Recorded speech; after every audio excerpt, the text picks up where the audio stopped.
Hi everybody, this is Kiefer from DangerouslyHardcore.com, and we have reached one of the more complex questions about carb backloading, carb Nite, and diet in general, and that's alcohol. How can you use alcohol during your diet? First of all, I want to dispel myths about alcohol and how many calories it is. It is true that alcohol is about 7 calories per gram, which is between carbohydrates and fat. But it's been shown that alcohol can almost be a negative caloric load. Because of the way your body processes alcohol, you don't actually get an opportunity to store much of that, and it increases your metabolism over normal to try to process and get rid of that alcohol. So it's not the calories in alcohol that really matter at all, to be honest. What it is the metabolic effects that alcohol can have. If you're on an ultra low carb day, it's very simple how alcohol acts in that situation. Alcohol will not allow you to burn any other calories except the alcohol. Your body does everything possible to try to just burn off that alcohol before going to other nutrients. That's one reason alcohol actually can do very well at preserving muscle mass when you drank pure alcohol last thing at night in calorie deprivation, because the alcohol actually helps your body to preserve protein and muscle tissue. So that's a good thing. So in general, you want to stay away from alcohol just because it really screws up your metabolism, makes it difficult.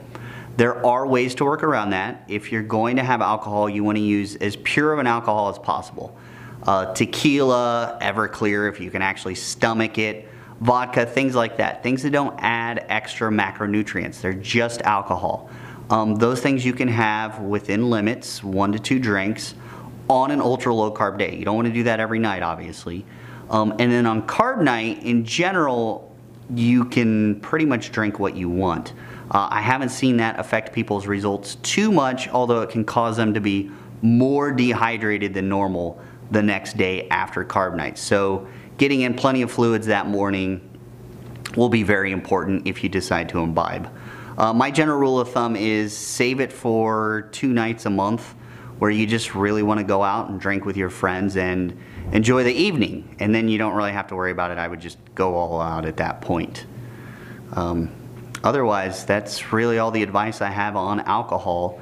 I will say, and I don't usually let this stuff out there, but there have been many females who have been very successful with using alcohol with carb backloading, and their procedure is pretty simple.